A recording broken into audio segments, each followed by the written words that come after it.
Every day, there is a specific decision you have to make. It's the first and it's the most important decision, because from it, you effectively roadmap your destiny.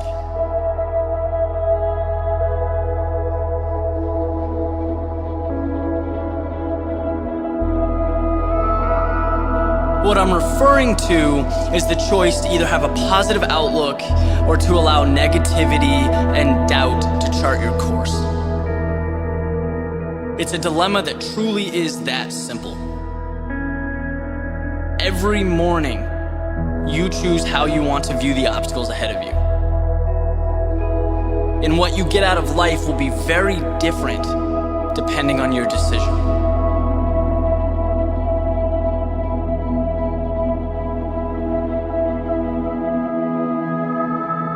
There's an old Cherokee legend that touches on this conflict. And in the story, there's an older man, he's talking to his grandson about life. He explains that inside all people, there is this fight going on. The struggle consists of two wolves.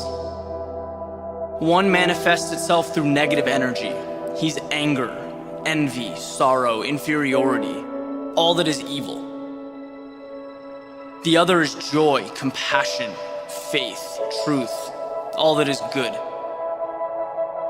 So he finishes explaining this. The boy sits there, he thinks about it for a minute. He asks his grandfather, well, which one wins? The grandfather replies, whichever one you feed.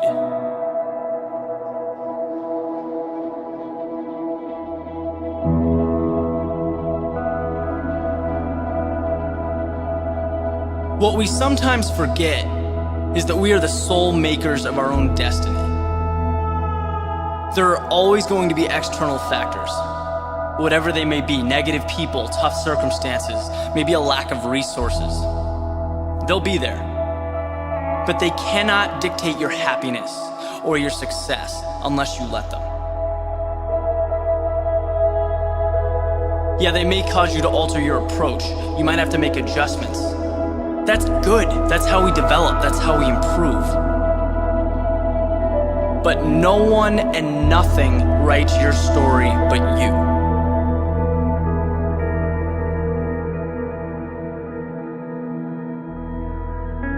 Your attitude, your emotions, they directly coincide with how you see the world. So anytime you feel discouraged, negative, envious, anything that's not positive, just stop. Don't waste your time with thoughts that aren't bringing you closer to your goal.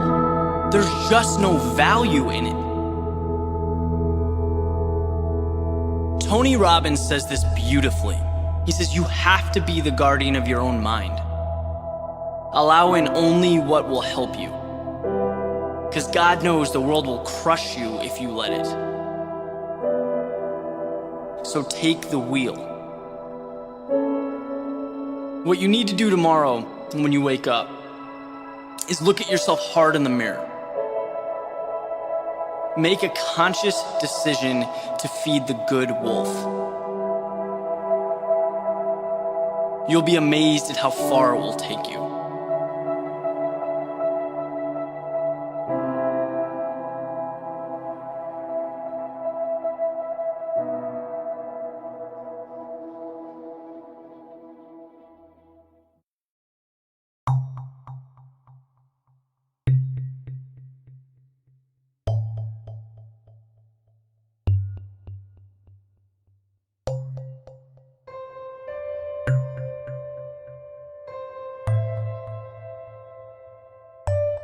Dear keeper of dreams, I know who you are. I know everything about you.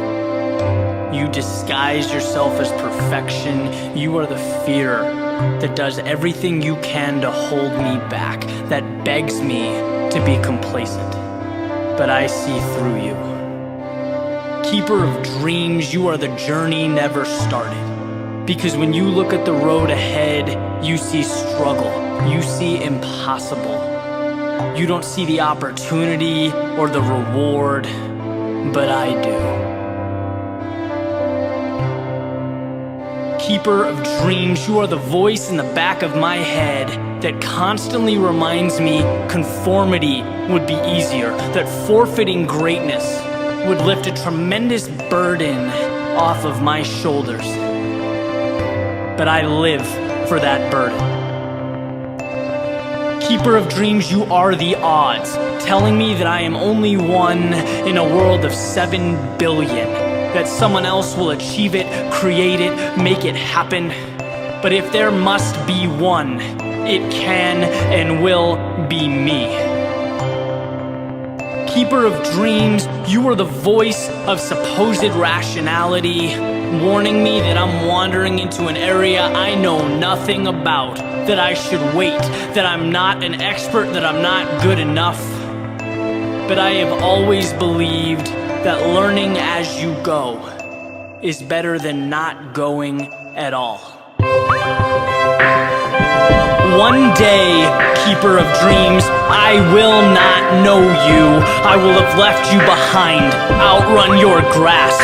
See, because what I'm trying to do doesn't leave me time for you. Greatness doesn't come from following the path made by the crowd. It comes from the relentless carving out of your own. Conformity gets you more of the same. It's an exchange of dreams for the ability to feel like everyone else in line at the grocery store. Keeper of dreams, I appreciate the beauty in life too much. The pursuit of the things that will make every day better than the one before it. I will never give that up. I want what seems unnecessary, over the top, out of the ordinary. Keeper of dreams, don't you get it? You will never win. I will give up my car, my clothes, every luxury in my life before I concede to you, before I give in to what is easy.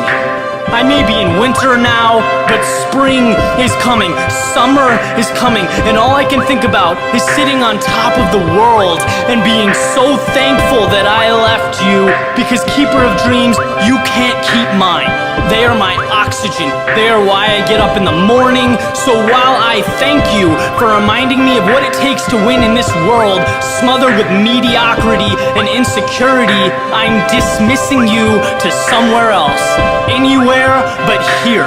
Because keeper of dreams, my ride awaits.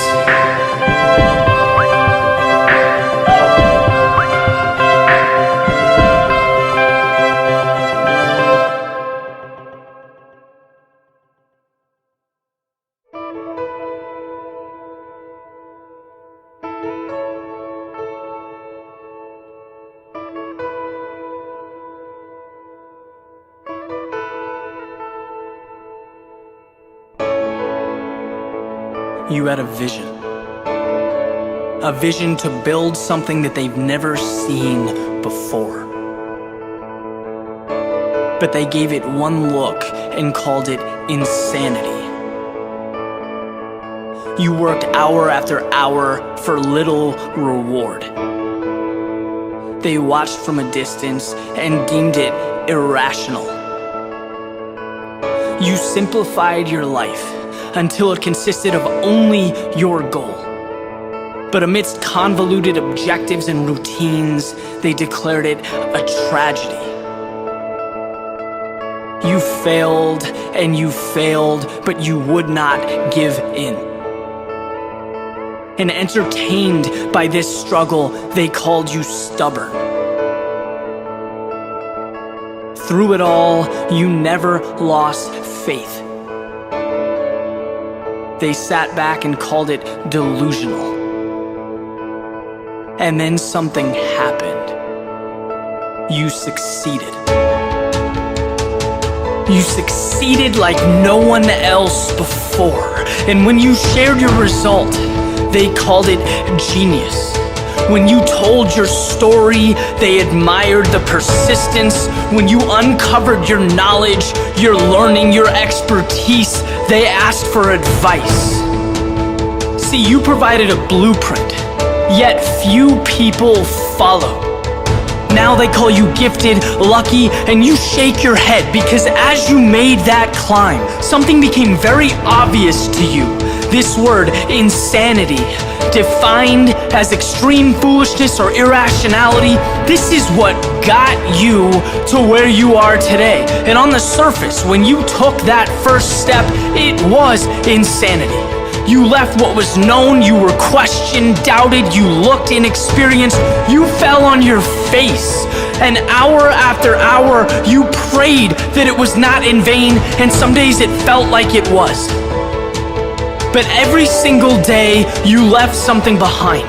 The things that you'd outgrown, the things that would have surrounded your every move had you stayed in that spot, had you been intimidated by the depths of what they call insanity. But you didn't. You traded them for a chance to get what matters most. And now as you gain perspective, you see what was insane yesterday is now everyday reality. It's what you do without giving it a second thought, and you want more. Just the taste made you want more. To see what's out there, to see how far you can push. That is life. And as you prepare to continue down the road ahead of you, the peaks, the valleys, the twists, the turns, the ups and the downs, you realize that the only thing in this world that qualifies as insanity is being unwilling to take that next step. The fear of standing out, of being different, of living a life that was meant for you, that you deserve. Because to disregard that opportunity, oh, the insanity.